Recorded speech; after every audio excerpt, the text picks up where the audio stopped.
All right, it is Monday, July 12th, 2021. My name is Jim Vessel. Welcome to Competitive Corner. And I am joined once, as always, by my co host, Alex McDougall. Alex, how are you? What's going on? Doing good. Suffering from vaccine dose 2, so a little under the weather, but other than that, pretty good. That is unfortunate. I had my vaccine shot 2 weeks ago. I think we talked about it in the pre-show, and I guess I just years of alcoholism, narcotics, and basically other kinds of things in my body, I think have basically toughened me up to uh, like the vaccine, I think. I actually went drinking the same night I got my vaccine, and I got very, very messed up. So maybe that's the key, is to just do enough, put enough other things in your body until you kind of cancel it out. All right, so today we have a lot to talk about. We weren't here last week. Last week was a crazy slow week for the competitive scene, but we've seen a lot actually happen since our last episode of Competitive Corner. We're going to be talking about AdMech, the meta. FLG dropped some crazy terrain rules. We're going to go over that. We're going to talk about Warzone 2, kind of my final thoughts, final rant on it. And then we got some previews, Beast Nagas, Grey Knights, Thousand Suns, those kinds of things are coming down the line. And then, as always, we have viewer questions. So, just once again, if you guys are interested in getting your questions on the show, there's 4 ways to do it. You can leave a comment on today's show if you're listening to this. You can jump into either the Duplicity Paint Studio Discord or the Deployment Zone TV Discord, which are both linked below in the chat. Or you can ask it live. If you're going to be asking it live, just make sure you hold your questions to the very end of the show, because I don't want to have to scroll back through 300 questions. And so we'll let you guys know when it's time for questions. All right, so that's the only announcement. The only other announcement I have is tomorrow, the stream schedule. Sorry, tomorrow, I will be interviewing Colin Sherman from Best in Faction at 5 o'clock Pacific on the channel. We're going to be talking about Charity Hammer. So if you guys are interested, both me and Alex will be attending Charity Hammer in about 3 weeks, I guess. Now it's coming up pretty quickly here. So we're going to be talking a little bit about Charity Hammer, the event there. I'm very excited to. I haven't seen Alex probably over a year and a half at this point.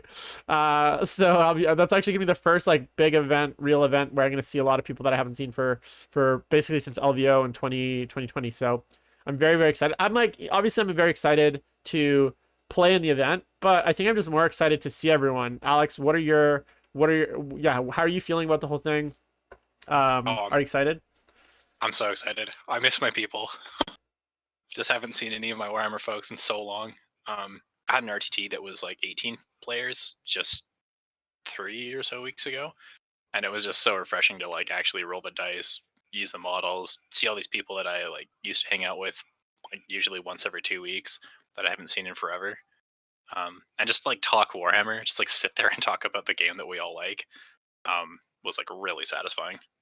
Yeah, it was actually so just back to the interview before we get, because I'm sure we'll talk a little bit about Cherry Hammer right now, but before I get into it, 5 o'clock Pacific, live on the channel, Colin Sherman, Best in Faction. We're gonna talk all things Charity Hammer. Make sure to tune in there. And then on Thursday, we're back with Politics and Plastic. We're gonna be discussing whether Games Workshop should even make rules at all, or they should just become a miniature company based on their track record. So that's gonna be an interesting conversation. And then Friday we have a regular hobby stream, and then basically schedules back to normal. Going into the end of this month, there will be some scheduling changes just because I'm away for a lot of it between Charity Hammer. I have a trip out to Toronto for about 4 days, and then I'm also going to be camping for the long weekend, which is like basically the first week of August. So basically that first 2 weeks of August is gonna be quite light on streaming. But I will be at Charity Hammer, so you guys will have lots to do. And I'm gonna maybe bring my laptop and even do some streaming, or try to stream a little bit from Charity Hammer. I will definitely be bringing my camera, recording some footage, and maybe doing a little bit of a recap on the YouTube channel as well. So make sure to subscribe for that. All right, so let's get into the weekend's results. So I'd say this is probably the first main weekend from my perspective that we're starting to see the dominance of AdMech. Obviously, we saw them win a few events over the previous 3-4 weeks, but it seems to me now that not only are players starting to kind of get into the groove, but there's more events happening, and it seems to me that people are starting to get their AdMech armies on the table. They're finishing painting their 60th or 80th Rangers or Scutari or whatever they need to do, and obviously that takes usually a bit of a little time. And just looking at last week's events, so AdMech actually won 4 out of 8 events last week. They had a 65% win rate, which is still very problematic. but around 70% when you account for the mirror match. And then Dark Eldar are sitting around a 63% win rate, which is still incredibly high. So when you look at the meta overall as a whole, we have Admech at the top with Drukhari right behind them, and then kind of everyone else in the, lower 50s. So Alex, what are your thoughts right now on the state of play? We did see an Admech fact drop, I think, in between our last competitive corner and today, which addressed some of the most, I think, egregious abuses, the things that were like very obviously not meant to be, but now we're left with basically just a very unbalanced book in the end. So kind of what are your thoughts on what we're seeing? Yeah. I mean, the FAQ was like the bare minimum, I suppose. Like, it didn't do anything to change the power level, which of course is what we're looking for. I'd imagine there'll be a balance patch, just like Drukhari got in, I don't know, maybe another 2 or 3 weeks. I had been the one who said that they will not affect balance at all, because I'm just expecting like all the books from now on to be this kind of nuts. But I guess, I mean, they nerfed Drukhari. Hopefully we get that with Admech at some point. We're getting more Admech stuff, which is like, that's specifically buffing Vanguard and Rangers, which is so bad. I'm not sure what they're going to do about that. The other thing to remember is that Admech is at a 65% win rate with Drukhari in the mix. Like, I think Admech's win rate would be even higher if there wasn't like another Apex Predator swimming around in the pool. Like, Drukhari went into the vacuum and then Admech was added to that. So we've seen that Admech is now outperforming Drukhari, with Drukhari being in there, and everyone else just gets to suffer. So Yeah. it's a really bad scenario. Yeah, and I was gonna say, and if you look at the kind of mix of the meta, so much of it is currently Admech and Drukhari that it's kind of like, I'm just looking at the stats here. So out of kind of all the games played, like there was out of basically 341 players last week in all the various events, 26 were Drukhari, 31 were Admech, and those are the top two. So not only is it that Admech and Drukhari are the best two factions, but they're basically the two most populous factions. So a lot of people are gravitating to them, which means they will invariably end up playing each other, which means they will kind of kill each other. And, I would say that I think for a lot of players, if you're not playing Admech or Drukhari right now, it's a very oppressive meta out there. It's a very kind of depressing meta. Like, I don't think right now, barring I think if a solid Admech player or Drukhari player go in an event, I don't think anyone can really beat those books, one or the other. Now, they beat each other, but everyone else is just, even Sisters, which we thought were going to be quite strong. The things in their book that would have actually been really good against Admech and Drukhari got nerfed. And then their like list composition changed quite a bit. So now there are really good elements in Sisters, but they're not to the level where they're going to be beating Admech and Drukhari regularly, which means, and when you have such a huge part of the meta as those two books, it just really becomes like kind of a case of, are you Admech or Drukhari, or are you not? Dan, Sam, Talbot, welcome to the chat. Thanks for checking in. Now, the other thing is, and you mentioned it here, Alex, and I'm really kind of interested to hear your thoughts. So, you mentioned that Drukhari got a nerf, and that's true, and I think it was good, but I still think the final piece, I guess, of the Drukhari nerf that I would like to see is just a little bit more tweaking around the points. They're a little bit still, I think, not Raiders. Obviously, I think Raiders are probably pointed appropriately, but things like Court of the Archon, things like Witches, Kabalites, and just like the basics are quite cheap. So even like a 10%, 10 to 15% increase in Drukhari points across the board, and Admech as well, I think would be appropriate. But the thing is, when it comes to those kinds of changes, that's not something we're going to see in just like a random balance, like a random FAQ. Those are things that are generally exclusively reserved for chapter approved, or maybe if they do, if it's really, really bad, maybe they could do a like a balance pass at some point, like a 6 month or whatever. I don't think that's going to happen. So from my perspective, I think Drukhari have gotten all the nerfs they're going to get until chapter approved 2022, whenever that comes out. Whether it comes out on the same schedule as like a year from now, or whether they go back to that kind of Christmas level update. Because what we do know is that normally like in 8th edition they did do like the chapter approved in the Christmas time, and that was kind of the end of year thing. But with COVID, we don't actually know when the chapter approved 2021 book was supposed to come out. Like it could have been maybe slated for December, right? It could have been slated for December of 20 sorry, I'm just trying to think of 2020. But then because of the fact that whereas COVID, they ended up not releasing it, or maybe January. So, and then pushing it all the way to basically last month. So do you think that we're like, what are your thoughts on the fact that whether or not we're going to get a chapter approved 2022 before 2022? Because ideally it's out for the 2022 year. So in December or early January next year. Do you think that's going to happen? Or do you think we're basically screwed for almost a whole year now with these points? I mean, for points, probably not much will change. I hope. I wish they would go back to. I mean, it hasn't been that long, so hopefully people still remember. But there was like the spring FAQ and the fall FAQ that they said they were going to do every year, and then I don't really know what's happened with.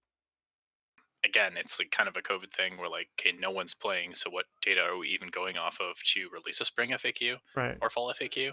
But yeah, I would love if like November they're like, okay, here's a couple other like points changes and alterations to the game and things we want to move and shift around. I don't think that's a thing that's gone. And if we get, I guess, like 3 balance patches a year, hopefully that'll keep up a little better than just the one that also didn't do anything. Like these balance patches actually have to do something rather than dropping a Riptide 1 point. Yeah, and that's the other thing too, is like the chapter approved that we did get effectively like not, it didn't really do anything. So No, it was a joke. all right, well hold on guys before you throw in questions, or we'll get to them in a bit. Yeah, so I'm definitely concerned about that. We'll see what happens. I think Games Workshop is in a very precarious situation, if you ask me, given the like look, this AdMech dominance is not going to stop. And from all accounts, I mean, we'll see what orcs happens, but at this rate, we're going to get the Beastnaga version of the book at the end of the month. Then we're going to get hey, thanks Clown Mode for donating through Super Chat. I will answer your question. Just hang tight. We'll answer it at the end for sure. So the sorry, you threw me off.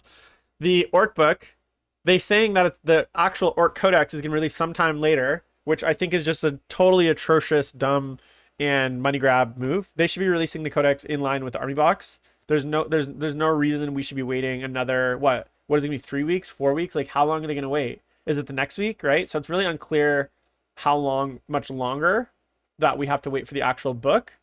And the other thing too is like the fact that they don't tell you, it creates that, and we've talked about this before, this whole mentality of this like haves and have-nots, where it's like, okay, we got to jump and get the box even though we don't need it because we don't know when that book's going to come out. And from what I'm hearing, a lot of stores are only getting one of these army boxes. So I think July or August is going to be a very interesting month because you're going to have a massive orc population but not very many orc codexes. So hey guys, Games Workshop that doesn't want people pirating their shit, guess what's going to happen? People are going to get digital copies of the book and they're going to pirate it. And like, I don't blame them. Like that is 100% what I would do. And if the Thousand Suns or in Chaos book was in the same position, I would do it and I wouldn't even fucking blink. If Games Workshop wants to release rules that I can't get because it's too limited and I need to play the game, then I'm going to pirate it 1000%. So that's what's going to happen with the Orc Codex, and that's a whole nother topic. But my question is based on what you've seen so far from the Orc book, I heard rumors of Orc Boys at 10 points, which seems high given that Vanguard are like 8 points. Do you think orcs are going to have are they going to be another Apex Predator, or do you think they're going to be assisters or just end up in the 50% range? I've heard that orcs are also going to be a problem for the game. It just doesn't happen to be boys. We're so used to it being 120 boys as like the meta army. Mm-hmm. You got 120 boys, they'll have a 5+ invulnerable save because of KFF and pain boys and stuff. And everyone's worried about toughness 5 and the strength 5 boys and stuff. Like I think 10 points per model for a strength 5, or sorry, for a toughness 5 unit with probably 2 or 3 attacks with choppas that now have AP. I think that's a bargain. Yeah. Like I don't think it's as powerful as the Vanguard because Vanguard have crazy durability that I doubt the orcs will get, and also that they can deal their damage at range. Right. But I mean, if somebody would just like, hey, here's a Tyranid Codex, all your Hormagaunts are 10 points, but they have fucking 3 attacks and AP and toughness 5, yeah, sure, I'm in, no problem. Yeah. So it's all kind of relative. I just heard that all the best stuff for orcs is the stuff we haven't really seen yet. I mean, surprise, surprise, it's all the new models are going to be what's best in the orc book. So the builds that you see for orcs just won't be what you expect currently. But Yeah. I've heard that somewhere between, you know, Admech, Drukari bullshit. We'll see if that actually pans out. People can be wrong, of course, but it's coming from somebody that I respect as a competitive player. So Yeah, we'll see. And I agree with you. I think there's gonna be probably enough like weird jank in that book between maybe it's not boys, maybe it's the other the Beast Naga boys, maybe it's the weird squig hopper killer sharks and the Bubendop, whatever they end up calling all these goddamn vehicles that like no one knows the name of. Or and then the other thing too is like we haven't really seen any real like we've seen rules previews for data sheets on things like the like some of the beast snake stuff, but we don't know how they've changed some of the core orc rules. So like like how does their psychic go? How does their do they still have advancing charge? Do they still have reroll charges? Do they still have all of those different things that like what are the legion traits, right? Like or legion clan traits, right? Everything's legions to me. cultures. Yeah. Oh, what are the clan cultures, right? So these are big things, and then just like what are the basic stratagems in the book, like fight twice, shoot twice. That was a big component of some of the old strong orc builds were things like boys that fought twice and recycled, Ludas that shot twice, may they rest in peace, those kinds of things. So obviously we'll probably still have things like Daka, right? But or will we? I don't know, right? So the question is like, so these are the things that like I'm really curious about because that affects kind of the army wide strength of a lot of these rules. So we'll see, and hopefully we start getting some previews. But something that we will talk about in a very weird twist of fate, we got a random Grey Knight model preview today with the new Castellan Crow, who I think is an okay model. Like, it's a great model. The proportions, I don't know what it is with Games Workshop and their Space Marines lately, but everything has like tiny waists. Like the Terminator Chaplain, the Terminator Librarian, this guy, they all have like tiny waists. Like they're on some sort of like Barbie. They're getting like full on Barbie proportions. It's kind of weird. And then this guy has like a massive head. Like if you look at his head and then the helmeted version, which are side by side, his head is like bigger than the helmeted version. Like they're just not. It's like they just don't care about proportions anymore and like scale. Which, yeah, it is neither here nor there. But I just thought it was interesting. What did you think of the new Castellan Crow? I really like the model. I've always liked Grey Knights as looks wise. I think the classic like halberdier like knight helmets have always looked really sick on Marines. Yeah. I didn't pay any attention to proportions, although I do see your point. That's what I look at. I'm like, how's the aesthetic of this model? How's the flow? I also understand that a lot of those models, and GW's art style in general recently, especially even with like Age of Sigmar, it is somewhat cartoonish. It's got a somewhat like stylized cartoonish look to it. Yeah. I'm on board because I love all the Age of Sigmar models, all the new ones. Yeah, one thing that I thought was really interesting, and I just wanted to let people know is, so I follow quite a few Games Workshop designers and some of the miniature painters. Sorry, some of the miniature painters, Heavy Metal team, and then the sculptors are on Twitter. And I follow quite a few of them, and one of them today actually made a very interesting comment, which was that he's an ex Heavy Metal painter, and he mentioned that the sculpt was done. Let me just see here. I'm gonna see if I can find the name of the guy. So what did he tweet? So his name is Infernal Brush. So he's ex Heavy Metal miniature painter, now full-time commission painter. I don't know the name of the actual guys, but he says this is what he said. I had the pleasure of painting the box art for Castellan Crow a couple of years ago. Gareth Nicholas did a fantastic job of the sculpt. So this is a Heavy Metal painter saying that he painted this model a couple of years ago. So this model has been in the wings waiting for almost 2 years. So that really puts to perspective, because I think a lot of people don't maybe have a real good grasp on the lead times and kind of for models, but the models that we're seeing today are sometimes 4 or 5 years in the making, right? Like they know 4 or 5 years in advance, because between like the concept art to the 3D sculpt to the like tooling to the box art to the painting, to the production, to get it on the table. These models take 2 to 3 years sometimes to produce. And that's like on the low end. And then on top of that, even if it's done as fast as possible, sometimes they don't release them for a while. How long have we been hearing about new Def Coptas? I've been hearing a rumor about new Def Coptas and new Death Corps of Kriege every 6 months for the last like 3 years. But hey, there's new Def Copta, new Death Corps of Kriege coming, and finally we have them. At that point, it's almost just like a broken clock is right, once a day or whatever. Right. Like if people just keep saying, yeah, Death Corps of Krieg are coming as plastic, like eventually they have to be right. It might take 20 years, but yeah, I mean, eventually we'll get our Emperor's Children and World Leaders, new Berserkers, right? Yeah. Maybe not. Who knows? All right. Okay, so we have orcs coming. The other thing that I did want to touch on is we had a pretty big bombshell today, in the form of Frontline Gaming releasing a terrain booklet. Basically, this looks like it's going to be the Warhammer 40K Championship. Obviously, this is for specifically the Lone Star opening, which is happening in 2 weeks in I believe it's in Dallas, Texas. Yeah, Lone Star Open is a tournament. Lone Star Opening is a porno. Yeah, Lone Star Opening. I want to see both of them at this point. So it's being held in Allen, Texas Waters Creek Convention Center, north of Dallas. Okay, cool. But this seems to be their new 40K terrain format, which, interestingly enough, has a few things that I just wanted to point out for people. So they've got some new terrain guidelines, and there's 2 big changes that they've made. So there's a lot of complaints that the tables were a little bit light after the whatever else other tournament that we just had, the ACO. And so they went back, they kind of put their heads together, and they released this updated terrain pack. And the 2 big changes is that terrain is now player placed. So there's some very interesting rules on how that's done. And it involves obviously dividing the board in half and dividing the number of pieces of terrain in half and then alternating placement. And then the second big thing is a lot of random piece of terrain got the heavy cover keyword. And there's a lot of kind of, I'd say, like grumbling, I guess, from the competitive community on that. So first of all, Alex, what is your thoughts on player placed terrain in general? And second, how do you think this heavy cover, this like massive heavy cover is going to affect the meta? As far as generally speaking, the old way for player placed terrain, I think was kind of garbage, because you could do like all sorts of weird stuff. Because the locking it to player halves is really important. Otherwise, some people are just getting screwed.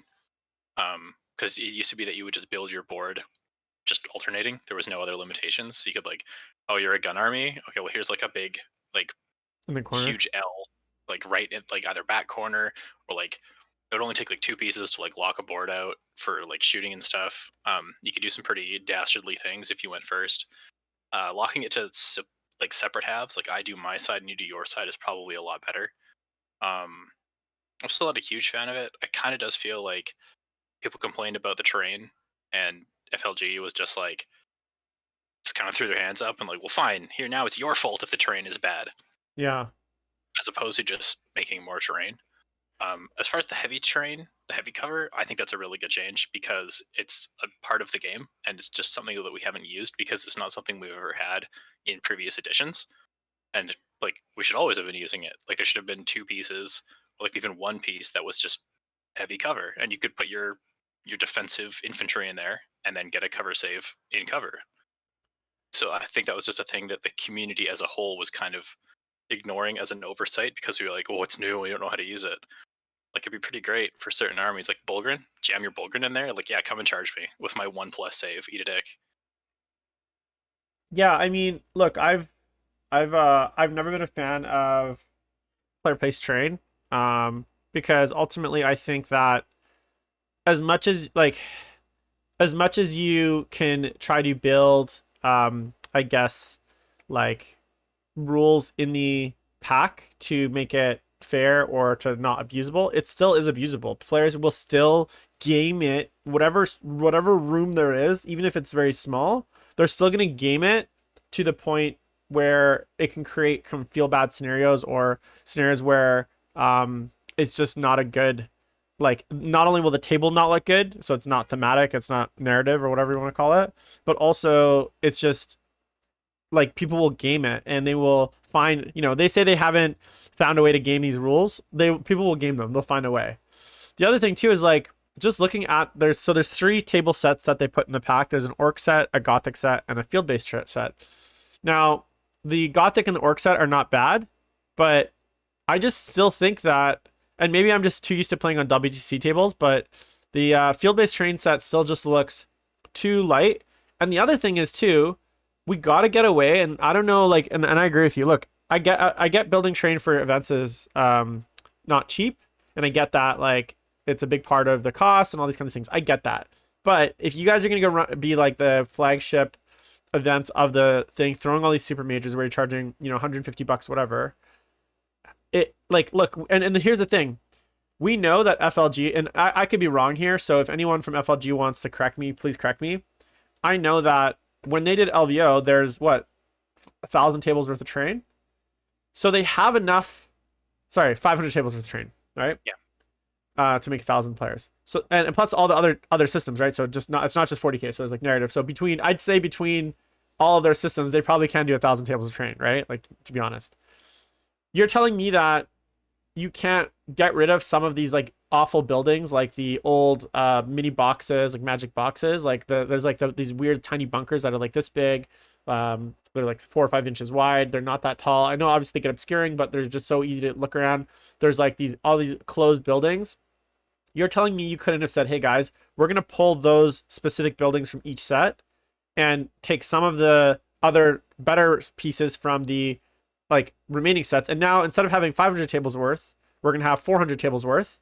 And then we're just going to make a new 400 tables. Because right now it feels to me that some of these terrain pieces are still very 8th edition, especially things like the essentially old school magic boxes that they've kept, but are just really hard to play around because you can't really go in them, right? They're obscuring. They're essentially magic boxes all over again.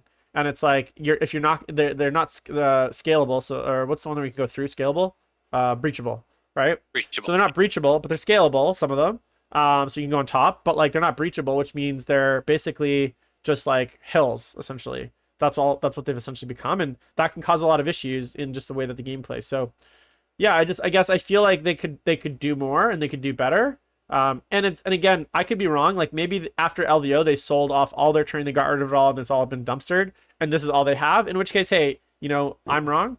But also, I do know that like they're part of every event is building terrain, setting up terrain, making sure the terrain adapts to the edition. That's just part of it, and this will sound harsh to the TOs out there because I've had the TOs, but like if you can't run an event to the quality that is required, so proper terrain for all the tables that you need to populate, don't run such a big event.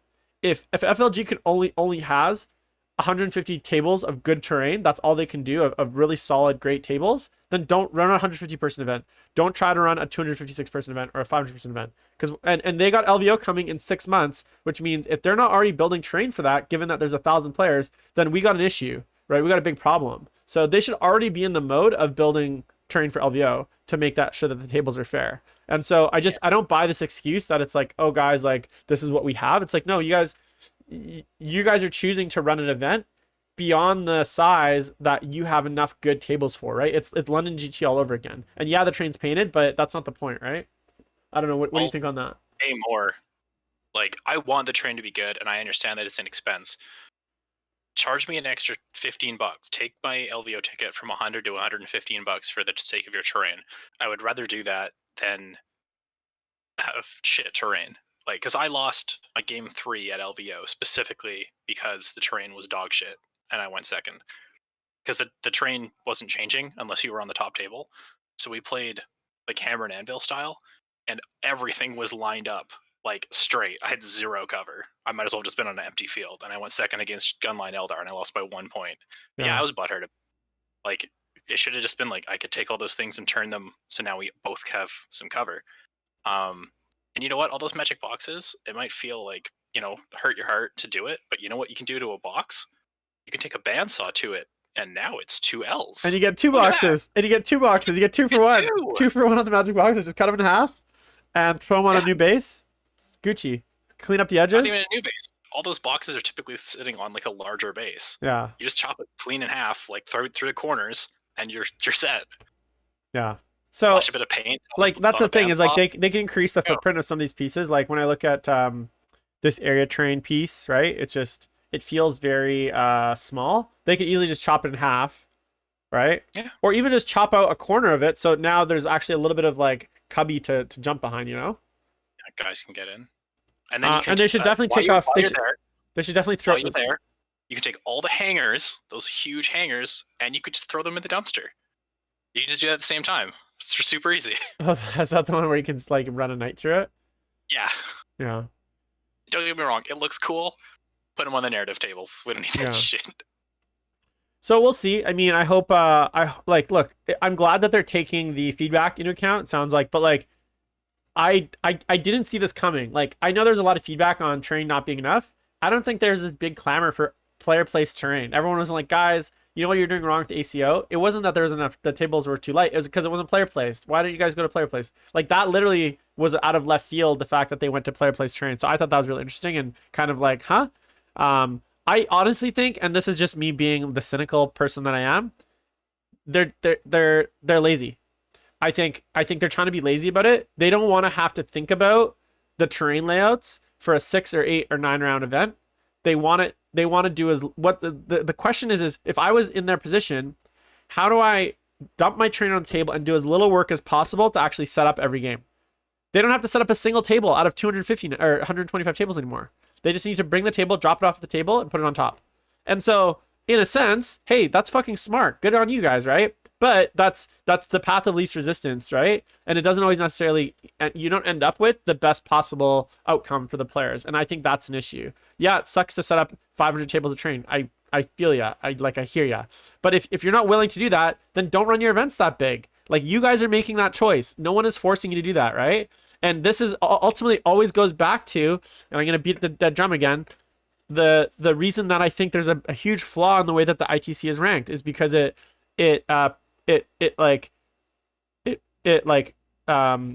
encourages larger and larger events, and as the events get larger, the quality goes down no matter what. I'll take a 60-person GT where every table is set up with all 30 tables are set up by the TO. There's plenty of terrain. Every game is going to be great because the tables are going to be fair. Over a 260-person one or 300-person one where like it's just like, hey, you got to do it yourself. There's not enough tables. There's not enough terrain.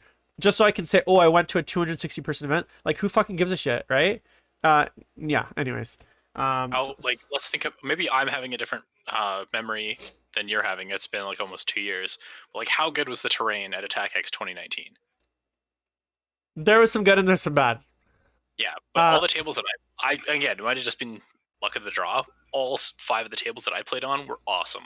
Yeah. And it was 110 people, so it was 55 tables. Yeah. And like I think that's a really good size.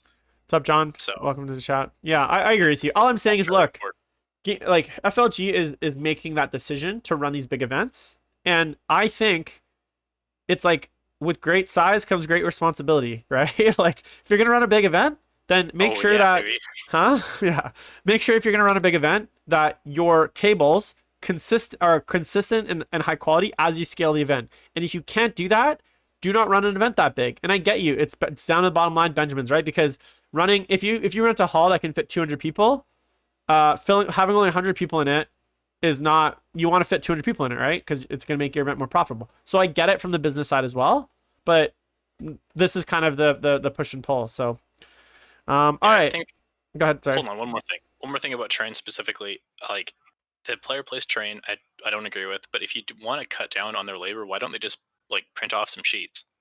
So like every table, it's just like this is the 3 tables that it could possibly be: orc, gothic, field, whatever. And then just for each mission, you're like, this is the template. This is, please hit your terrain up like this. That way they physically don't have to do it. The players get there and go, oh, okay, this is the terrain that's always on this table. We're playing mission 4. Okay, and then you set it up. So they don't have to do any of the work. Because all you have to do is do the layout for, 18 sheets? 6 rounds for a lot of these tournaments? So you got 6 rounds with 3 different orc. And you don't even have to like make it in anything. You set up the table, you take a top-down photo, you set up another table, you take a top-down photo, you do that 18 times, and you throw it in your pack, and you're done for the season. You just reuse that, and maybe you make adjustments to certain tables or whatever as missions change or whatever. But at the end of the day, like they did that for LVO in 2020. So I'm not sure why all of a sudden that's like beyond their ability. Great. Yeah. All right. So as predicted, I don't know if it was you who said I was gonna be wrong or David Costco who said I was gonna be wrong in the other show. But I was like, there's definitely gonna be Warzone 3 Octarius. No, it was David on Thursday. I was like, I think they're gonna announce Warzone 3 Octarius. And he's like, no, man, David. He's like, no, man, that's just the name of the kill team box. I'm like, no, I'm almost 100% sure this is gonna be Warzone 3 Octarius. And lo and behold, we got Warzone 3 Octarius. And Eagle Eyes have spotted a Tyranid model and piece of artwork on the front. So Alex, I think you've been waiting for this book for a while. First of all, like, what do you think of the fact that we're now getting already a third Warzone book, and we're still waiting on Sisters releases? Like, where's the Castigator? Where are those two banner guys? The Orc book is not out yet. The like Thousand Sons of Grey Knights, which have been announced, have not been released. I'm sure you're excited for these rules. Do you think? Yes. Now they haven't said it specifically. Do you think we're gonna also get Genestealer cults in here, or do you think it's just gonna be Tyranids? I think it's just going to be Tyranids. I know what is in there for Tyranids. I will not hide that fact. I have many friends who know things, Yeah, of course you do. different sources and stuff. Uh-huh. Everyone will say it's from this. Think whatever you want. Yeah, I don't say anything. I don't make no claims. As far as I know, I've heard nothing about GSC in that book. But again, Right. we were supposed to have a Genestealer cult codex like months ago, but it kept getting pushed back because it's been awful. Yeah. Put it that way. Yeah, so I'm really excited about it. This is going to be nice just as a holdover for those of us that are not getting codexes for a very long time. Yeah, I'm just excited to have some. So some actual the thing rules. that I don't understand. So first of all, congratulations on the Trinity rules. It doesn't seem like there's any correlation between codex releases and who gets rules in these supplements, because if you look at the first book, we had Death Guard, which had a codex. We had Admech, which had a codex. I think we had Sisters. Was there an army renowned for Sisters in the first one? Which had a codex, but we also got Knights, which haven't had any codex. And then in this book that just came out, we're getting Demons and Chaos Space Marines, which from all from Warzone 2, from all like measure, don't seem to be either of them getting a codex even close to Insight. And then you have another more AdMech rules, and then for Warzone 3 you have Orcs, which are getting a codex. You have Tyranids, which are probably not getting a codex. Like it just seems like there's literally no correlation between the rules that are in the Warzone books and the rules in the codex. And I think my concern is when I look at something like, and I'm gonna go on maybe this will be a good segue into like my Warzone 2 rant, which is when you look at something like the Army of Renown for Be'lakor, so the Disciples of Be'lakor, I don't know if this, like, it's not good. Now, it could be good when Chaos Space Marine 2 comes out, when the new Chaos Space Marine book comes out, and the Demons of Chaos book comes out. When those two codexes come out, all of a sudden, I'm going to take another look at it, because you're going to have a whole new set of stratagems. You're going to have 2 in Marines. You're going to have a whole new set of Demon stratagems. You're going to have all the new stats and everything like that. So all of a sudden, you're like, oh, wow, is this really good now? And the question I ask is, was this written with those new rules in mind? And so when we look at it right now, it's kind of shit, and we're like, this is garbage. No demon engines, no special characters, no greater demons. Like no, you can't even take Legion troops, so you can't even take Corps Berserkers, or like the restrictions are absolutely mental compared to like the supplements. And you're like, okay, well, this is awful. Why would anyone even write these rules? They're just complete trash. But then I'm like, well, maybe they were written with the idea that if you take the new Chaos Space Marine book whenever that comes out, and the new Demon book whenever that comes out, once those are out, then this is good. But then why the fuck would you release that right now and not release those books? Because now there's going to be a 6, 8, 10 month, 12 month, whatever gap between that. And it's like, here's some rules that are going to be good in a year. And that seems completely insane to me. So what are your thoughts on, sorry? I'm thinking. Sorry, I was about to answer the question you were just about to ask. I just jumped the gun. Yeah. It's got to be that the number one thing that's been delayed is model range, because I think that is what is slowing everything down. Like the books and the rules writing and all that stuff. I don't think that takes like a massive amount of labor or manpower. Someone said blank if I should get my 9 Carnifexes ready in chat. Oh. I was like, No. I don't know. I have no idea, but you should definitely have 9 Carnifexes anyways. Three of each type, and then Olden 1 eye. So 10 Carnifexes technically.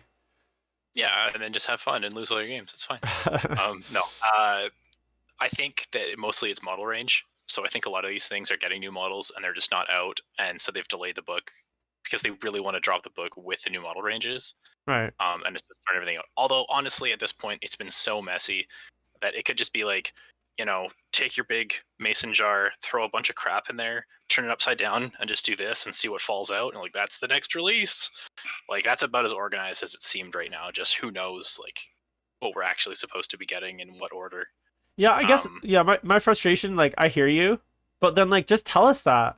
Tell us, hey, like yeah, it's not that get a hard roadmap. to like I get that they're publicly traded, and I know that like with publicly traded companies, there's often some like regulations around what they can say and announce, because obviously if you're a shareholder and like, so to give you a really good example, I know with like I don't know if you played Cyberpunk 2077, but there's the reason that there was like a lot of miscommunication between the community team, and this applies to Games Workshop as well, and the devs, was because some of the things where they had to push back releases, they had to basically keep secret from a lot of the people on the team, because essentially it's insider trading. So if all these Games Workshop guys has stock options, right? And this is actually a real thing. I'm not making this up. If all these Games Workshop employees, which they do, a lot of them have stock options because they get them as part of their compensation. And I Yeah, know, and I say I'm like, now Games Workshop's not necessarily going up or down, but all of a sudden the giant amount of 40K releases are going to be delayed a year. It's going to push back profitability. It's going to push back numbers, bring down revenue, all sorts of knock-on effects to like the actual financial health of the company. Then if I tell my employees internally that and don't announce it publicly, then actually then those employees engage in trading of the stock based on that insider information. That's essentially insider trading, and that's actually a real thing. And it's one of the reasons that a lot of times people like the devs, the rules writers, the community team don't actually know shit when it comes to releases and some of this high level information. And I'm not making that up. I know it sounds kind of fantastical, but a lot of countries now, I don't know the rules in the UK, but I know I did read a story very much about this when because CD Projekt Red, which makes The Witcher 3 and Cyberpunk, they're in Poland, and actually their dev team and their community managers were like literally up to the day before the game was supposed to be released, saying it's going to release. And then there was like an all hands shareholder meeting where they had to publicly announce that the game's getting pushed back by like 3 months. And even the day before, the community members were like, yeah, it's coming out tomorrow. And they didn't even know, because they weren't allowed to be told by law. Like if they had been told by law, there would have been huge amounts of repercussions, because a lot of those employees have stocks. And if your flagship game that you've been developing for 4 years is all of a sudden delayed by 6 months, guess what happens to your stocks? They go down, right? Now, Games Workshop's a bit of a different company, and there's obviously different things that play, and UK is a different country. But I wouldn't be surprised if the reason that we're not knowing this is because like no one knows, or the people that do know literally can't say anything. And that's not to apologize for Games Workshop. That's just like a reality of a publicly traded company like Games Workshop. That's kind of the things that you deal with that a lot of people don't think about, right? yeah. Unfortunately, the business side affects all the rest, but It's fucking bean counters, man. that's right. Well, also Goddamn people suits. being like, "Hey, we know that Space Marine release is coming out. There's like 70 models with it, and a massive book, and it's going to be a huge sales pig." And everyone buys in on it, makes a bunch of money from it. Speaking of Space Marines, we got a very, very thirsty and nice Black Templars tease. So of course, Games Workshop couldn't go more than it would almost be a year at this point without a Space Marines release. A Space Marines book of some kind. Like it's almost been 6 months since a Space Marine book. So Games Workshop couldn't obviously let that stand. So obviously we're getting it looks like a Black Templar supplement for Codex Space Marines. Now whether we get a standalone codex, which I don't think they're going to do. I think all the books are now going to be kind of keyed off the main Space Marine book, or if yeah, there's yeah. So what do you think? Are you? I don't play Black Templars. I still have fond memories of Black Templars from the third edition box set. That was like the edition of 40K that I got into. I remember having the old Emperor's Champion, the old metal one, is still one of my favorite models of all time. So I definitely have fond memories of like Black Templars as a faction. I remember losing a lot to them because they were basically like better than Blood Angels in third edition. They did like a weird Rhino Rush thing and all the crazy rules. They haven't really had a standalone codex since third edition, I don't think. Have they?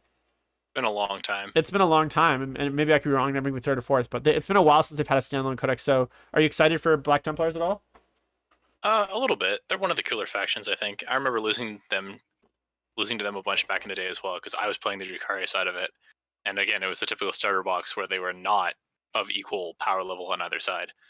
And Yeah. that was back when if they failed a morale test, they ran towards you. So like, you'd have to just shoot them because you have to do some damage to them, and then they would just like be speed boosted as you did damage to them. It was really gross. But Yeah, that's bygone era. I'm excited to just have another book to run my Soul Drinkers as, because they are actually technically, well, I don't know if they're technically, it's kind of unclear, but they're thought to be a Dorn successor chapter. Although in one of the books, they actually basically retcon that, and they're like, they thought they were Dorn's, like Rogel Dorn's gene seed, but ends up being that it's actually of unknown origin, their gene seed.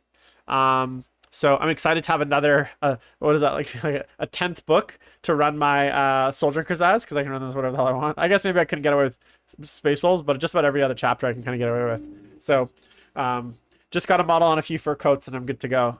But yeah, I'm hoping, I mean, we've been hearing rumors of a Primaris Hell, what's the guy's name? Hell, I gotta look it up.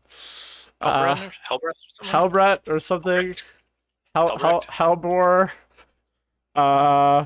Helbrecht. High Marshal Yeah, Helbrecht. I don't even know how you spell that. So we've been hearing rumors of I've been hearing rumors of a plastic Primaris Helbrecht forever. Obviously, the Emperor's Champion is still the old model, so that getting an update is definitely going to be something that we're going to see. The only other really unique thing that they had was a Landrider Crusader, which will still be awful no matter what edition or book it's in.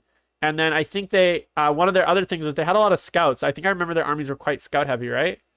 It's like neophytes. Neophytes, yeah. Like 50-man squads or whatever. Yeah. Yeah, they had some weird Grimaldus. Yeah, I don't know. So he's their chaplain. So I'm excited. I mean, look, Space Marines are always cool. So I do like new rules for Space Marines again. But here's the thing: I don't want Black Templars. I want like Tau and main army codexes. I don't want another Space Marine supplement, and no one does. Literally no one. Like it's like that meme where it's like no one. Games Workshop. Okay, let's release another Space Marine supplement. Like it's like no one's asking for that. Gomaldus, yeah. Yeah, I mean, look, I'm sure it'll be really cool, whatever they do. And I think Black Templars from like when they're all like really well done with like the purity seals and they're like basically 40k word bearers, right? Like I love that. I love all the writing, the scroll work, the purity seals, like that for me, like from a visual perspective, especially like that whole crusade theme. Although a lot of like the like very woke left will probably get upset that they're using words like crusade, because I did actually hear actually it was an episode of The Honest Wargamer where they were talking a lot about how they didn't like the I guess language around like crusade in AOS, because it does harken back to obviously a very tumultuous time in our history as the world. And I don't know, I thought it was a little bit like, I don't really see it, but I guess not everyone's like that. Like when I think crusade, I don't think, oh yeah, like let's go kill a bunch of like Muslims. Like that's not like, that doesn't bring that to mind. Like I understand what the crusades were historically, which was the, you know, the Roman like Catholic or whatever empire basically invading Jerusalem and stuff like that. I've seen Kingdom of Heaven. I know the most of the story, right? Saladin and all that fun stuff, right? I've seen enough of those movies, right? Even Robin Hood, right? Where does King Richard go? He goes to the Crusades. So I you know, like, and obviously you learn about that in history. It doesn't invoke that imagery for me right away. For me, crusade is a bit more generic term. If you said like the like, anyways, we don't need to talk about it more, but I'm sure we'll get some people being like, hey, Games Workshop, you guys are encouraging like Islamophobia or something like that with your game. All right, Alex. On top of that, we had new Death Corps of Kriege. Now again, I've been hearing rumors, and the current rumor on the block, again, whether it's true or not, is we're gonna see a Death Corps of Krieg release with the Guard Codex later down the year. So we're gonna get this Kill Team box, and then I did hear a rumor today about potentially Death Corps of Krieg, like a full with the Guard Codex and release in like the closer to the end of the year, once they basically come out with this box as a regular release. What do you think of the new Krieg models? I think they're a little bit like, they went from super grimdark to kind of cartoonish, to be honest, and I don't actually love them that much. Well, what are your thoughts on them? I really like them, and I think what's betraying their grimdarkness is the paint job. Yeah, it's a little too colory. I think if they were not painted super blue, like extremely blue, if they were like browns and muted grays, I think they would look dark as hell, and they'd be really cool. I was also like, the masks were all like, was it white?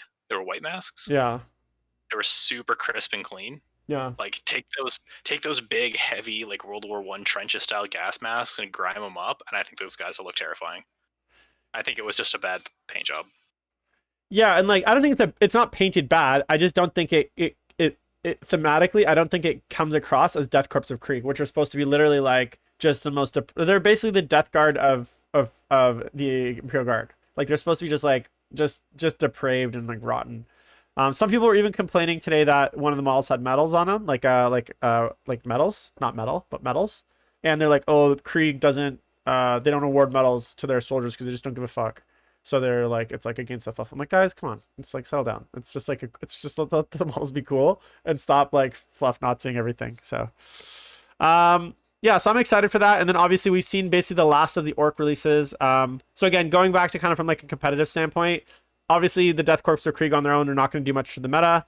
I do think we'll see orcs. And then we did see, it sounds like Grey Knights and Thousand Suns might be coming sooner than we think, because it's weird for me that they would preview that model given that Sisters still are missing releases, Orcs are still missing releases, and because that's just a box set, I'm hoping maybe we get the books, like the Thousand Suns Grey Knight books and the box set kind of in 1 week and just kind of get it over with and move on with our lives. And maybe the character, because the characters are going to be exclusive in the box set, I can guarantee you that. The new Thousand Suns, I think it's called can't remember what it's called. The new Thousand Suns guy and Kastan are going to be in a box set, and then hopefully the codex come out simultaneously. 1 week, get her done, let's move on. And then in 6 months, whenever you guys can release that shit, I'll probably get it just because Infernal Master. Thank you, Hakan. So yeah, so I think those are gonna be out pretty quick, and those will probably be, again, I'm hoping before the end of August, because I'm running Thousand Suns in the league, so I want to at least try to play my book for the league once, which I don't think is gonna happen, because I would imagine if the Orc limited book in the box set comes out the last week of July, so it's gonna go on pre-order 17th. Be released on the 24th. I'd imagine the codex, the normal codex, isn't coming out the following week. That doesn't sound very Games Workshop, which means at the earliest I could see it coming out the 7th of August, which gives me like very little hope that we're actually going to see Thousand Suns and Grey Knights in August, unless it's maybe the last week of August. So I don't know if you have any thoughts on that. No, not really. I mean, hopefully the release schedule just continues to pick up. It seems like we're getting a lot right now. Like the reveals that they had on Saturday at the big thing, it was a lot. It was a lot to show. So hopefully that's a sign of things just ramping up. Yeah. All right. So let's get into viewer questions. For those that are watching at home, now is the time to place those viewer questions. And I'm going to start with our super chat. This is our very first super chat. So congratulations to whoever sent in that super chat, which I will tell you in a sec, because it's very exciting. Let me just go here. Blah, blah. And I'll read out the super chat. All right. So Clown Mode asks, should old armies like my craft worlds just build lists ignoring Admech and Drukhari and hope for 4-1? It feels like I have no chance against those two. Clown Mode, unfortunately, the answer I would give you is yes. Like there's a point where, like right now, if you kind of look at, this is my opinion, if you look at across all of the lists that are armies that are like in the game, there's only going to be probably like 3 or 4 armies that have the tools to beat Admech, build a list that can beat Admech, and also win the whole event to begin with, right? So that's maybe 3 or 4 armies, and within those 3 or 4 armies, not only do you have to be an excellent player, but also you have to build a very specific list. Like obviously, I think we mentioned it, Sisters, Drukhari, there's probably a Chaos Soup list out there. There's obviously Admech Mirror. Like we're talking, and then maybe a Space Marine list of some kind, right? Maybe an Alpha Strike, Ultramarine, Chaos Space Marine list, like a Raven Guard one where it can be on top of the entire army at turn 1. Even then, it's gonna be tall order. So there's very few lists, and this is my opinion. Alex might think different. That can actually beat Admech straight up, and also have a take all comers list that's gonna do well in the event. So what I would focus on is just say, you know what? I'm just gonna build a list that will probably lose to Admech, because if you as a Dark Eldar or a Craft Worlds player try to build a list that just beats Admech, I don't think it also beats 4 other armies. I think you're gonna have to tailor it so much to beat them that it just ends up being kind of like a lost cause there. What are your thoughts on that, Alex? Oh, I agree entirely. Like I come from a very specific place here, playing Tyranids and GSC, where I just don't have the tools to beat Admech. Like GSC just, I mean, we're talking about a 25% win rate army, right? I just do not have the ability to beat AdMech, so I just ignore them. I will go to an event, like maybe it's Attack X, maybe Attack X is my next big one, or even the GT at Charity Hammer, and I'll just go, can't really build to beat them. I will just attempt to do well into everyone else, try and go 4-1, 5-1, and so be it. Yeah. Because for me to try and beat AdMech, even if I skew, I don't think I do it. And if I do find a list that actually does work, it's probably so skewed towards AdMech that I get like rolled by Drukari or Deathwatch or Ultramarines or something like that. So it's best to just like build a list that's good old comers, beats most of them, and then loses to AdMech. Yeah, Unless I can like completely outplay my opponent. well, that's the other thing I was gonna say. Like, even if I built the best chaos list to beat AdMech, it's still like against a really good opponent, I probably still don't do it. Against like an opponent that's of like maybe like slightly less skill level than me, with some good dice and good luck, maybe getting the right turn, the right table, the right mission, maybe I do it. And against a lesser opponent that's like just like getting into AdMech, that's just net listing, maybe I have a much better chance. But against anyone that's like equal skill or better, there's probably no chance I'm gonna do it. They're gonna be able to outplay me, and they're gonna have the tools to beat me. So for me, it's like, and I've kind of gone all in on that kind of style list, and it's not that helpful. So and at this moment in my life, anyways, there's a lot of people that are a lot better than me. So for me to like, I fully expect the first AdMech player I play at Charity Hammer, I will lose to. Like, I don't see anyone there that's gonna have like not only like be worse player than me they're gonna be so much worse than me that I will beat them somehow with my chaos list. Like, even if they're just slightly worse or equal, they'll beat me. Like, it's just mathematically, it's like, and even just very rudimentary tactics. Like, we're not talking, you have to, like, I'd have to outplay them and be on the perfect table, perfect scenario, perfect mission, get the first turn, get all the things I needed. Everything would have to line up basically for me to do it. And they just need to like not make big mistakes, and they still win. You know what I'm saying? Yeah. All right. Yep. We had another question from chat.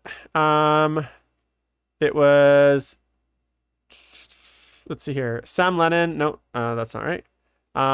Andrew Trowbridge asks, you get to pick the next 2 faction range refreshes, brand new range, etc. Necrons, AdMech. Who do you choose? Go. Oh, 2 things with a whole Eldar. Like Craftworld Eldar needs a whole new range. Absolutely. Most of those aspect warriors look like crap. A ton of their models are just absolutely ancient. I would maybe see Tyranids, but I don't think they need a full rework. It's just like some things. Like, I think a lot of the monsters still look great. It's just like a couple of key things, and it's also just the fact that they haven't had a new model in like 8 years. I think they're due something. Yeah, so I think outside of Eldar, at this point, we're basically at a point where almost like, so obviously I think Tyranids probably have some. Sorry. Guard. Yeah. Guard needs a new range. All the guardsmen look like, well, you only get the option of 2 now, and they both look like crap. Kidians and Catachans look awful. The Catachans are so bad. I don't know how those models still are existing. They're terrible. Most of the tanks that they have are just ancient, and I think they could use a refresh. Sentinels look weird. I think there's a whole bunch of guard units that really need a revamp. So yeah, Guard and Eldar are the 2 that I would say. Yeah, so I think from a model range perspective, those are probably the 2 factions that have the oldest ranges overall. I think, though, like for a lot of other factions, like Tyranids, even Chaos Space Marines, when you look at the cult troops, like Noise Marines and Khorne Berserkers, there's a lot of kits kind of scattered throughout some of the factions that with just 1 or 2 kits, they could basically completely bring those ranges up to date. Even Tyranids, like obviously I think there should probably be a new Gaunt kit at some point. That box is ancient and it's like just poor laid out. I think that one of the things with Tyranids though is like a lot of the monsters look basically the same. Like it's hard to even tell half the shit from each other. I think Tyranid Warriors could probably use a refresh. That's a pretty old kit too. And then yeah, I agree. Guard and Eldar, I think. What's that? I'm just looking at the base. Yeah, it's a Slaughter base, isn't it? It's a plastic Slaughter base. Yeah, it says GW 2002, which is probably when this Gaunt came into existence. So 20-year-old model. And even the Genesters are quite old. Like the the ones that are not in the Space Hulk box. Yep. So. And the ones in the Space Hulk box don't look particularly good either, because they are actually just a resculpt of the even older Genestealers. There's like Genestealers that we have currently, where you've got the forearms where you can put like Rending Claws and Scything Talons in different positions. And before that, it was literally a 3-piece set, or 3-piece model for the Gene Stealer. It was like the core body, and then it was the 2 arms on either side were set to the same like center point, and you just put them on. So your only option was like this or like this with the arms. It was like really bad. And the ones in Space Hulk are just a remodel of that. And I don't think those Gene Stealers look particularly good either. Yeah, for sure. All right. Next, we're gonna talk. Oh, sorry. Next question is what we're gonna talk. Sorry, I just got a call in the middle of that and it threw me off. All right. Migglypuff94 asks, what would you say the best way to start getting ready for competitive play? I'm pretty new and hoping that with this Orc release to start building and painting up to go to a tournament. I mean, yeah, I don't have much advice. I think just build and paint what is enjoyable for you, and like don't netlist. Don't netlist, because what's gonna happen is by the time you netlist, half that stuff's gonna be out of date, and then you're gonna be disappointed. And you're like, when you're starting the game, this is my advice to any new player: just learn how to play the game, get the basic rules down, and just build enough of a single faction to build a variety of lists, and they're not necessarily gonna be good. And then once you've started to get that get lots of games in, you're gonna start to understand what you like, what kind of play style you like, and then you can add and remove units from your army based on that. And yeah, the first year of playing, you're going to be bad. You're going to lose a lot of games, and that's just kind of part of it. I don't know, Alex, do you have any advice? Yeah, just curb expectation. Always expect to lose a bunch, because you're just going to slowly get better as the more you play. I guess other than that, the only thing I would say is get a 2,000 point, usually more. I think even for starting players, get like 2,500 points. Yeah. You can like cycle stuff in and out and experiment, and just go to lots. Just be attending tournaments all the time, and you'll watch your results improve more and more. Yeah, and like as Alex said, like he says build 2,500 points eventually if you want to play in tournaments, but like if you're just getting into the play for competitive play, just understand that like I would just start looking for smaller events, and then just play games, right? That's my best advice I can always give. All right, we got a question from chat. This is from Jund Guy. He asks, how do you handle cheating in games? I had the misfortune to run up against Cheater this weekend. Cheater is known by the community to be a cheater. It's bad enough. The TO does his best to keep him honest, but still give him the benefit of the doubt and refuses to do anything substantial about it. So, yeah, how do you deal with cheaters especially when the TO kind of lets them get away with it? If the TO lets them get away with it, it's really hard. I would say that the best way to deal with cheaters is the new ITC Code of Conduct. Before that ever existed, I just banned them. Yeah. I had 2 cheaters in my area, and don't get me wrong, we let it go for a long time. This was not just like a knee-jerk reaction. It was blatant actual cheating at an event, caught, and then they were banned from that event. And then everyone knew, like, okay, so he got banned from an event for cheating, and then it just like, does he change his behavior now? He's got caught cheating. Does he go to the next event and play really clean? No, he attempts to cheat there. He gets caught again. Like, okay, we got to deal with this. Yeah. So if the TO is not going to do anything about it, that's really rough. As far as being cheated yourself, if you are a more experienced player, just don't be mean or a bully about it yourself, but just be firm. Like, hey, like I need to see that rule. I need to, like, I do not think you're playing clean here. Like, you just got to stand up for yourself, which can be really hard for some people. I understand that. Yeah. But if you think you're being pushed around, just be like, you know what? Hold on. Like, I don't like this. Even call the TO over and just say, like, we need to, cool down the situation. I think I'm being mistreated. Like, you're allowed to say any of those things at the table. Yeah, I mean, I know this is probably maybe the first time not the first time I'll say this, but I actually think it's a very powerful tool on top of what Alex said, which is like, look, the court of public opinion is a very strong demotivator. It's I know there's a lot of people that have mixed feelings on like things like name and shame, but if I was in a situation where I played an event and the TO and someone cheated me and the TO did nothing about it and like let it go, I would go to public. I would like go like public with it. I would say, this is what happened. Here's the game. Da da da da. Like I would make that person learn from their like the best I could do is to get that out, and hopefully that leads to public pressure from the community that you're in on the TO, awareness around that player's behavior for other players as well, and then obviously hopefully some enough shame for that player that they stop it. Now that's obviously up to each individual player if you're comfortable with that, but I mean I've I've been involved obviously in some certain like types of things before in the public eye, and like honestly it sucks, but like if I felt like I had no recourse, I would definitely try to get the court of public opinion, the community, especially like my local community, aware of what happened. And then, you know, if your TO still is like head in the sand, not going to deal with it, not doesn't want to handle it, then I mean, don't go to his events and make sure that everyone else knows that this is how this person deals with cheaters. This is how the TO deals with it. And hopefully that public pressure will help get the TO not only to change his position and actually discipline that player, but also hopefully help reform that player's behavior as well. Sam Lemon asks, Alex, what coaching points do you often find teaching new players? I don't know if you want to answer that. Yeah, sure. For newer players, there's a lot of fundamental things that I sometimes forget that people don't know, like certain movement things that you're allowed to do, like multi-charges, like some of the things that you and I would see as like fundamentals of the game that really aren't. It's definitely good to look at sometimes from like Art of War. They'll do coaching matches as well, where you'll really catch like, oh, this is how people actually pull these maneuvers off all the time.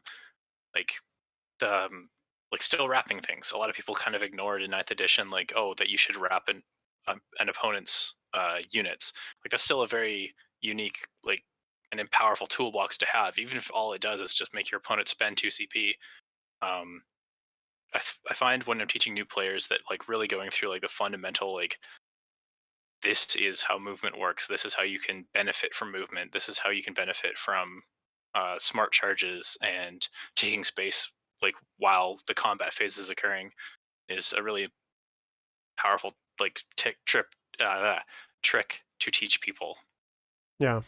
Yeah, absolutely. I think there's just like you know, my thing to always teach new players is that there's a lot of intuitive things that will give you an advantage, even that aren't in the rules specifically, but it's not explicit, but it's, and you kind of have to intuit it, and then we take it for granted because we've been playing the game. So like even things like what order you should pick units to shoot. It's a very like basic thing to understand, but it's not in the rule book. The rule book won't tell you how to choose targets, which order, right? How to do it so that things don't fall out of range, right? To make sure you're shooting certain guns in certain orders, all that kind of stuff. So that's a lot of good stuff. All right. Duanor asks, he's starting to play 40k. He has 2k points of Tau. I'm struggling a bit facing Necrons as I struggle to clean them fast enough to avoid ridiculous primary scoring. I'm doing okay versus Nids and Orcs with less durable troops. Thank you for taking the time to create this content. I don't know if that was a question, just as more of a comment, but I think it's looking for tips. Yeah, for that's not the question there. But I guess as far as Tau versus Necrons, I mean, I just look at some of the lists that like Siegler's running, like Crisis Bomb. I think the problem is you need to have just an overwhelming amount of firepower into Necrons to clear their units before they can come back, and you know, Fire Wars ain't it. So yeah, I don't actually have a ton to say because I don't know Tau that well, but I don't know if Alex has anything to add. Yeah, I think that's currently just in a tough position. Necrons obviously don't have the same power level as like every other ninth codex, but they're still going to be a lot better than Tau. So you might just be struggling. Like Tau into Orcs and Tyranids is a good matchup in case you were unaware of that. The so much of the damage output that Tyranids and Orcs have is giving you your Overwatch, so like really boosting the amount of power that Tau has. Necrons don't have to do that, and they're just a newer codex with more tools and better pointed units. So you might not necessarily be experiencing like I beat the Tyranid and Orc players because I'm more comfortable with that matchup. It might just be a misunderstanding of Necrons are here, and then Tau and Tyranids or Orcs are down here, and you're just not realizing the like power discrepancy. Yeah. Hotfoot asks, what colors are your Tyranids, Alex?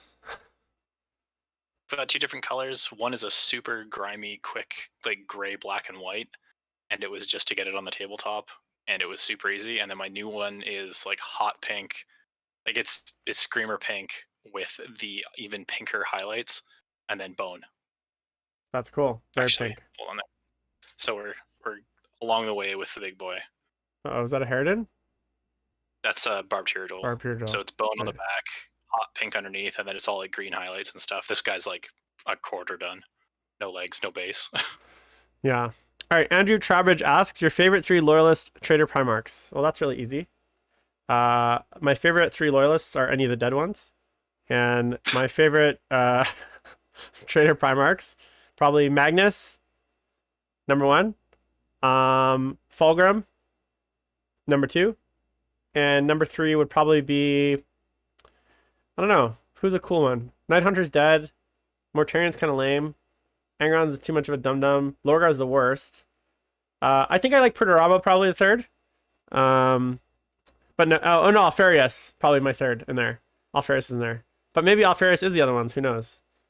All right. Dr. Ryan asks, what are your opinions on allowing codex in tournaments that are really new in relation to the tournament, i.e. 2 weeks before, or limited release codex that most people wouldn't be able to get? I actually think so. That's a good question because we talked about it earlier. In the case of the Orc Codex, if it's not widely, unless the actual codex is released, not the limited one, I don't think they should allow it at events, personally. And that sucks for the people that got that box set, but get mad at Games Workshop. Unless that book is in general release, it's like, yeah, I don't think they should allow it, first of all, until the actual book is out. Second, really new is fine. 2 weeks is fine, I think. Whatever the list cutoff deadline is fine as far as I'm concerned. I actually think list deadline 1 week is enough.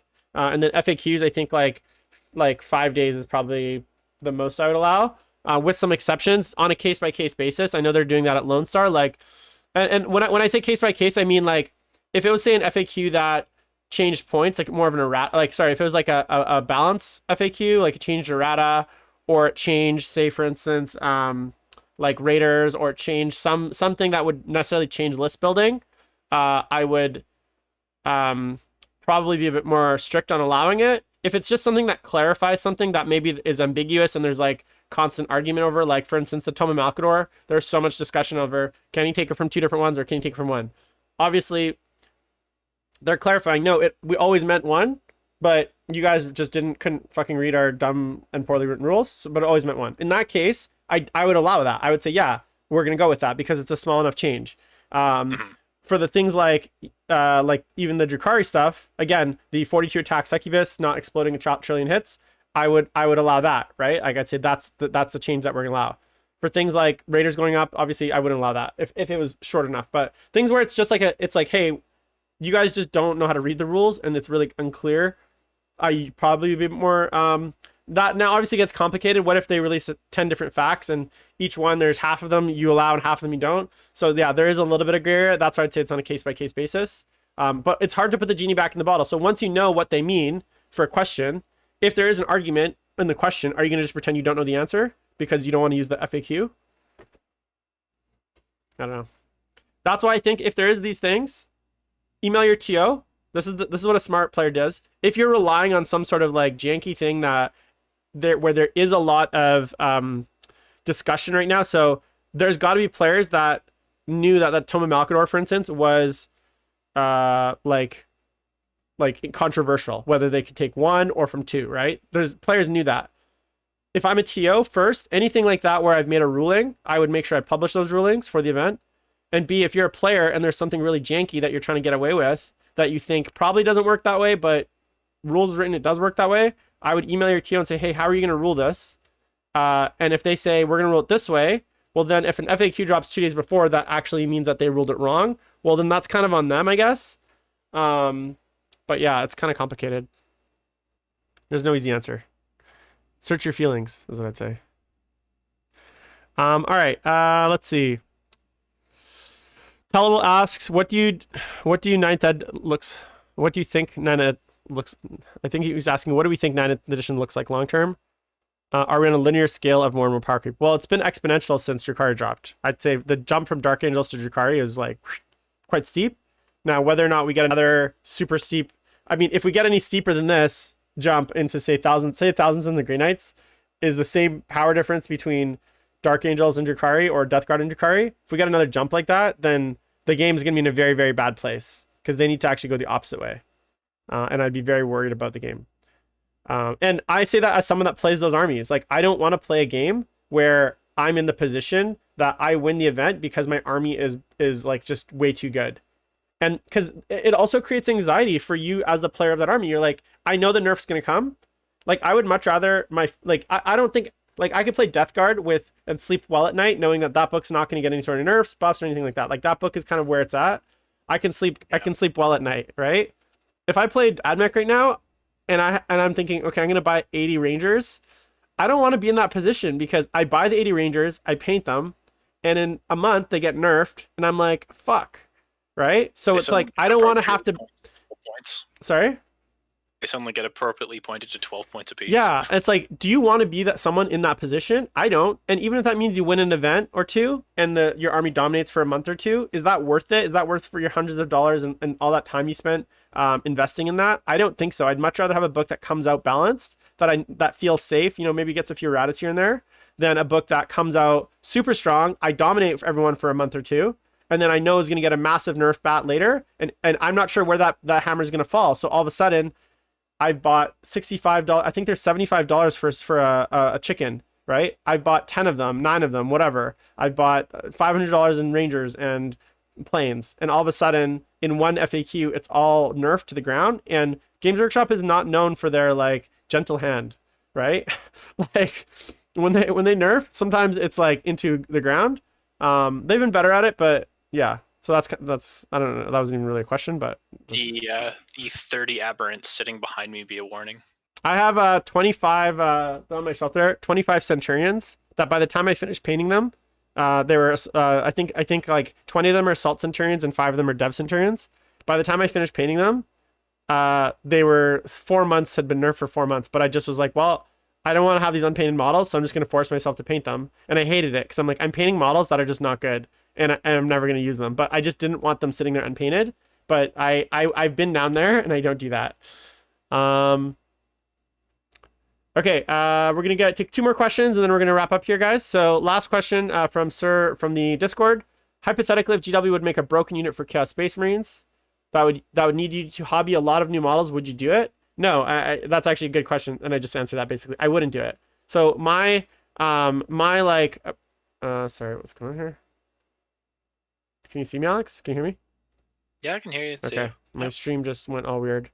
One sec, guys. That's weird. Hold on, let me just refresh my... Oh, there we go. My Discord just froze my video. See if I can get us back. Do you guys see my video? Let me just check my... No, my video has frozen on Discord, so just give me 1 second. Properties. How do I refresh the source? Let's see here.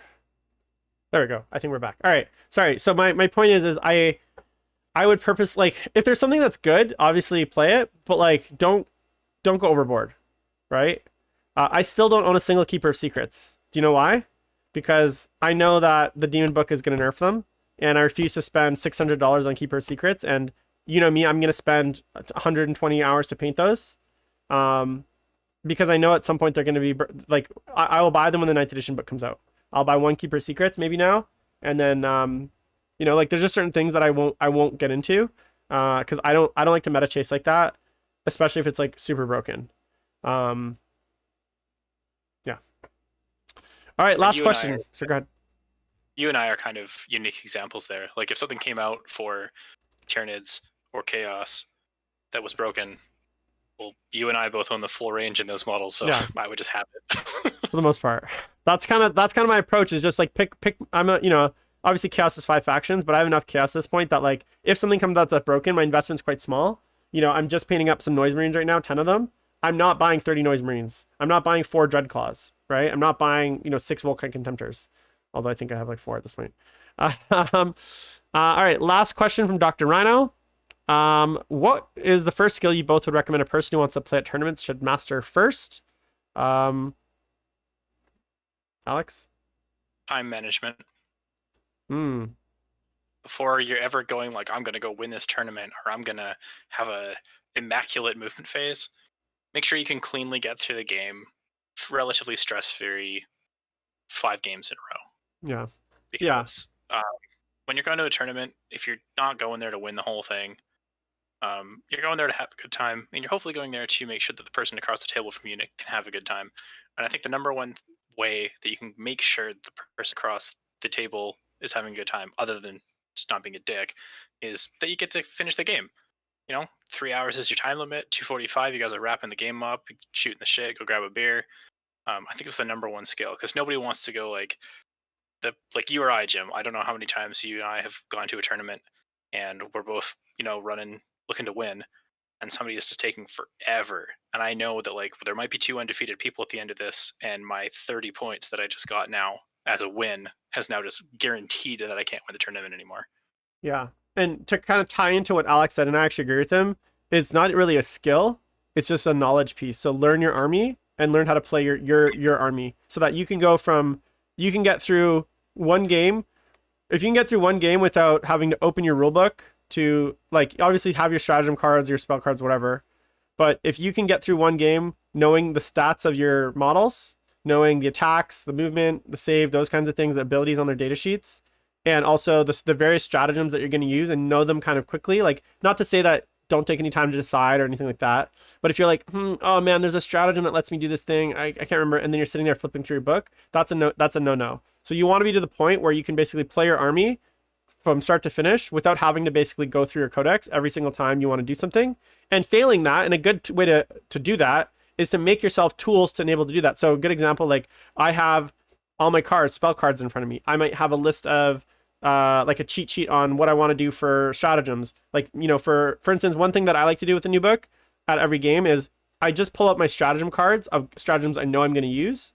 Everything else that I can't use, I'll put away. And then I actually sort them by like what kind of stratagems are. So I might have one for like mortal wounds for my characters. I might have one for fight phase. I might have a little stack for shooting phase. So I just kind of organize them in like little stacks for me. This is what I actually did when I started playing my Death Guard for 9th edition, when I hadn't really played it at all. I had all my stratagem cards, and then I'd organize them based on kind of generally like the phase that I used them in. So I had ones that I used in command phase, ones that I used in the movement phase, shooting phase, fight phase, whatever. Ones that were maybe off, like out of sequence, whatever. And I just had them in front of me. And that way, if I did need to do something, it was very easy. Now I know them all, right? So now I don't even need those cards. And same with my spells. I know all the casting values. I know all the abilities, whatever. But getting to that point before you go into that first tournament is going to make a huge difference on how long it takes you to play, right? Because then all your time is spent doing just making decisions, not trying to learn your rules and figure out rules. So that's kind of the first skill, so to speak, I would teach, is like just memorizing your rules, your own rules. Now, if you don't know your opponent's rules, that's fine. That's obviously an important skill to have, especially if you want to win events. You need to know what other people's stuff does.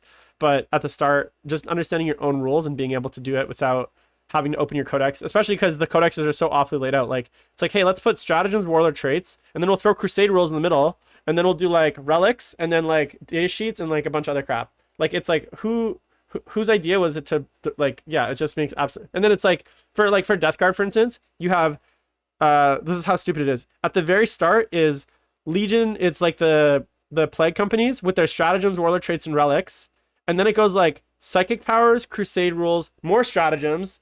And then it's like, why don't you just put all the stratagems in one spot and all the relics in one spot and all the warlord traits in one spot? Like, why is it like broken up so like weirdly? And then throw the crusade rules, which no one who's using the stats and the like other rules are going to use in the middle of all that. And like, it's just, and then the secondary scenarios are secondary. It's just like a total mess, the layouts. So I hate the books. But all right, guys, that is it for the stream. Thank you so much for tuning in. Like always, make sure to leave a comment below, like and subscribe to the channel, both on YouTube and Twitch. Alex, it's been a pleasure. I will talk with you next week. And hopefully by then the hammer on the AdMech menace will have dropped, and they'll be running 30-point Scutari Vanguard or something like that. That's can only hope. Such is my wish. And everyone else, thanks so much for tuning in. We had actually almost 40 people watching today, so thanks so much for tuning in, and we'll talk to you guys next week. Bye bye.